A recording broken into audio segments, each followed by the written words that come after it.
Breaking news చూస్తున్నాం. AP Congress chief YS Sharmila hot comments చేశారు. పిల్ల కాలువలన్నీ ఎప్పటికైనా సముద్రంలో కలిసిపోవాల్సిందేనంటూ వ్యాఖ్యలు చేశారు. దీంతో వైసీపీ కాంగ్రెస్ లో విలీనమవుతుందంటూ జరుగుతున్న వార్తలకు బలం చేకూరినట్లు అయింది. ఏమో ఏదైనా జరగవచ్చంటూ షర్మిల చేసిన కామెంట్స్ లో హాట్ టాపిక్ గా మారాయి. పిల్ల కాలువలన్నీ సముద్రంలో కలవాల్సిందే.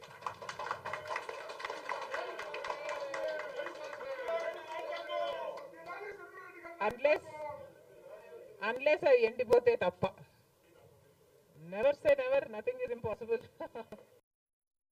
ఈవెన్చువలీ పిల్ల కాలువలన్నీ సముద్రంలో కలవాల్సిందే.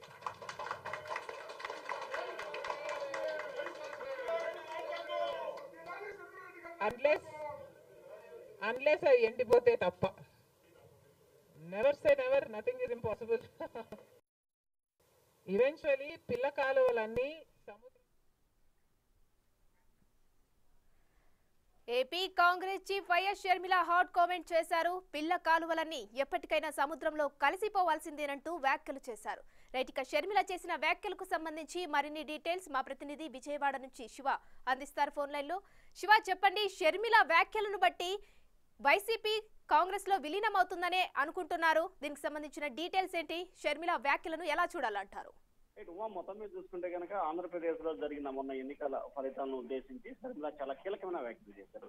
ఇటీవల కాలంలో ఏదైతే నిన్న ఈవీఎంలకు సంబంధించి ట్యాపరింగ్ జరుగుతుందని చెప్పి రాహుల్ గాంధీ ట్వీట్ చేయటం, వెంటనే దానికి అనుగుణంగానే ఆంధ్రప్రదేశ్ మాజీ ముఖ్యమంత్రి వైసీపీ అధినేత జగన్మోహన్ రెడ్డి కూడా దానికి అనుగుణంగా మరొక ట్వీట్ చేయటం ఆంధ్రప్రదేశ్ రాజకీయాల్లో ఒక విచిత్రమైన సంఘటనకి వేదికైన పరిస్థితి కనిపించింది. సో దానికి అన్నిటి కూడా తాజాగా చూసుకుంటే ఆంధ్రప్రదేశ్ కు సంబంధించిన పలువురు వైఎస్ఆర్సీపీ నేతలు కాంగ్రెస్ పార్టీతో టచ్ లో ఉన్నారని చెప్పి గత కొంతకాలంగా కూడా విస్తృతంగా ప్రచారం జరుగుతుంది. సో ఈ ప్రచారం జరుగుతున్న నేపథ్యంలో కూడా ఈ రోజు ఆంధ్రప్రదేశ్ కాంగ్రెస్ చీఫ్ షర్మిల కూడా మీడియాతో మాట్లాడారు. ఆ మీడియాతో మాట్లాడిన సమయంలో కూడా ఆమె చాలా ఆసక్తికరమైన వ్యాఖ్యలు చేశారు. సో ఏదైతే మీడియా మిత్రుడు అడిగిన ప్రశ్న కూడా ఆమె చాలా క్లారిటీగా చెప్పారు. ఆంధ్రప్రదేశ్ లో వైఎస్ఆర్సీపీకి సంబంధించి ఏమైనా జరగవచ్చు, పిల్ల కాలువలన్నీ ఎప్పటికైనా సరే సముద్రంలో కలవాల్సింది, ఏమో ఏదైనా జరగవచ్చు అంటూ అని కూడా ఆమె చాలా హాట్ కామెంట్స్ చేసిన పరిస్థితి కనిపించింది. ఖచ్చితంగా ప్రస్తుతం జరుగుతున్న పరిణామాలు కనుక మనం గమనించినట్లయితే కనుక ఇప్పటికే ఎన్డీఏ కూటమిలో తెలుగుదేశం పార్టీ, జనసేన ఉంది. సో ఇక్కడ ఆటోమేటిక్ గా ఎన్డీఏలో చేరడానికి జగన్ కి డోర్స్ క్లోజ్ అయినాయి. ఇక ఏకైక ఆయుధం కేంద్రంలో సంబంధించి కానీ లేకపోతే ప్రస్తుతం అధికార పార్టీ నుంచి కార్యకర్తలను కానీ నాయకులను కానీ దక్కించుకోవాలంటే జగన్ కున్న ఏకైక మార్గం కాంగ్రెస్ పార్టీలో చేరడం, లేకపోతే కాంగ్రెస్ పార్టీ కూటమిలో అంటే ఇండియా కూటమిలో చేరడం. ఈ రెండు ఆప్షన్సే ఉన్నాయి.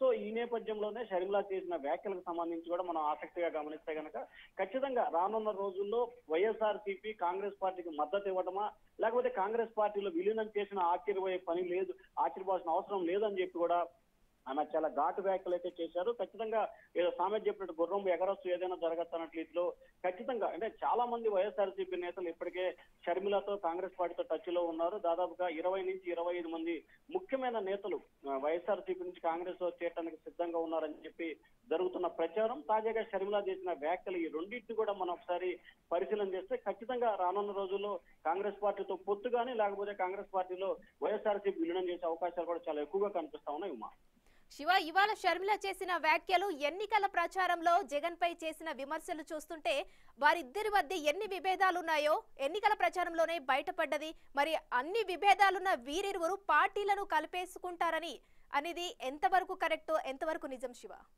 అంటే ప్రధానంగా చూసుకుంటే ఒక సామెత ఉంటది ఆంధ్రప్రదేశ్ లో కానీ దేశంలో కానీ, రాజకీయాల్లో శాశ్వత శత్రువులు శాశ్వత మిత్రులు ఉన్నారు అనేది జగమెరిగిన ఒక కామెంట్ రెగ్యులర్ గా. తాజాగా చూసుకుంటే మనం ఇక్కడ ఒక అంశాన్ని చాలా జాగ్రత్తగా పరిశీలిస్తే ఏదైతే 2024 ఎన్నికల ప్రచారం ముగిసే వరకు, ఎన్నికలు జరిగే వరకు కూడా జగన్మోహన్ రెడ్డి తల్లి గాని సోదరి గాని జగన్ వైపు చూసిన పరిస్థితి కనిపించలేదు. కానీ ఎన్నికల ఫలితాలు ముగిసిపోయిన తర్వాత, జగన్మోహన్ రెడ్డి ఓడిపోయిన తర్వాత డైరెక్ట్ గా జగన్మోహన్ రెడ్డి తల్లి విజయమ్మ అమెరికా నుంచి కూడా జగన్మోహన్ రెడ్డి ఇంట్లోకి వెళ్ళింది. దాదాపుగా ఆమె 3 రోజుల పాటు తన కుమారుతోనే ఉంది. సో ఏదైతే ఎన్నికల ప్రక్రియ ముగిసే వరకు కూడా ఎప్పుడు కూడా వారి మధ్య మాటలు కానీ లేకపోతే భేటీ అయిన దాఖలాలు లేవు. సో భవిష్యత్తుకు సంబంధించి కూడా అన్నా చెల్లెలు కలిసే అవకాశాలు ఉండొచ్చు. ఎందుకంటే ప్రస్తుతం అన్న దగ్గరికి చెల్లెలు వెళ్ళట్లేదు, చెల్లెల దగ్గరికి అన్న వస్తున్నాడు కాబట్టి సో కలిసే అవకాశాలు చాలా ఎక్కువగా ఉంటాయి అనేది కూడా ప్రస్తుతం రాజకీయాల్లో జరుగుతున్న కామెంట్స్ గా కనిపిస్తా ఉన్నాయి. Uma, right, thank you Shiva.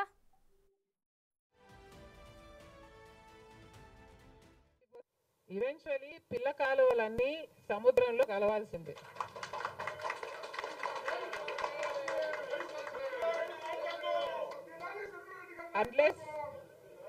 Unless అవి ఎండిపోతే తప్ప. Never say never, nothing is impossible. Eventually పిల్ల కాలువలన్నీ సముద్రంలో కలవాల్సిందే.